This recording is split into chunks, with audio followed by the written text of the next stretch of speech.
कामगार विरोधी 4 श्रमसंहितांमुळे महाराष्ट्रातील कामगार होणार उद्ध्वस्त।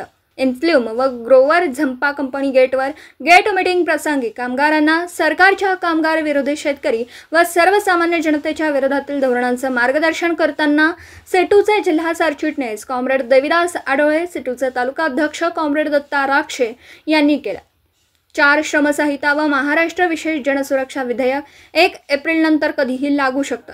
या दोनही विधेयकांमुळे कामगार व सर्वसामान्य माणसांच्या न्याय मागण्यांचा अधिकार संपणार असून मालक व भांडवलदारांना मदत करणाऱ्या या श्रमसंहिता तसेच शेतकरी, कामगार, सर्वसामान्य जनतेचे आंदोलन करून न्याय मिळवण्याचा हक्क व अधिकाराला प्रतिबंध करण्यासाठी हा जनसुरक्षा विधेयक असून या विधेयकाला विरोध करण्यासाठी 20 मे कामगार वर्गाचा देशव्यापी संप व भारत बंदची तयारी जोरदारपणे करावी असं आवाहन कामगारांना करण्यात आले।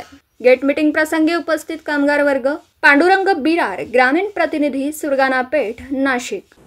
दिवसभरातील घडामोडींचा आढावा घेण्यासाठी पाहत रहा N24 मराठी न्यूज चॅनल।